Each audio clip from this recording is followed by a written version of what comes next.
So let's go forward.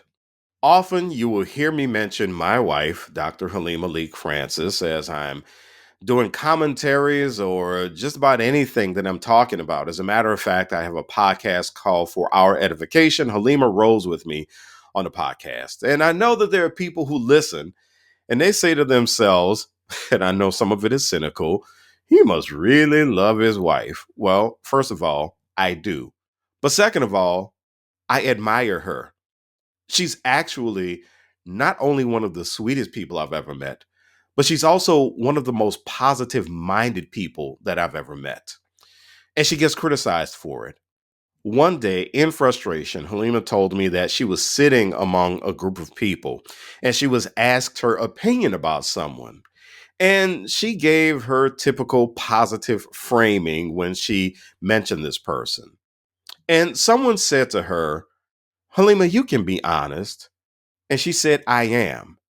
And that just wasn't enough for the people that she was talking to.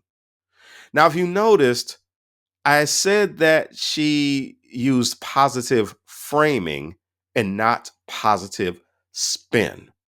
I'm a PR professional. I know what spin is all about. What she does is definitely framing. She's an example of someone who is positive minded and who dedicates her life to trying to stay that way, especially for her own peace of mind. That is exactly who she is. And I've also been criticized for not really speaking my mind or not being honest when I've offered my opinion of something or someone because I chose the high road. Now, to be honest, I have said some not so kind things about folks in mixed company, and that's got me in a whole lot of trouble. Sometimes my opinion was fair, sometimes my opinion was not fair.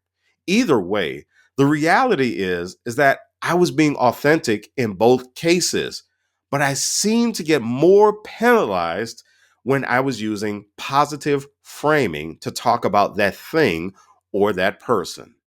The load road is not productive. Let's be clear about that. Last week, in talking about the importance of having a positive mindset as a voter, I mentioned that it's easy to be negative.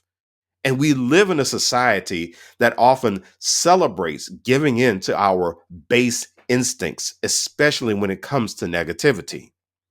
So, people, as a result of this, I think, often tend to align authenticity with negative behaviors and negative speech because that's when people seem to think that you're saying what you quote unquote really want to say. But I think the real problem is that we want people to say what we're thinking, not what quote unquote everyone is thinking. To be sure, I know that there is such a thing as toxic positivity. I'm clear on that.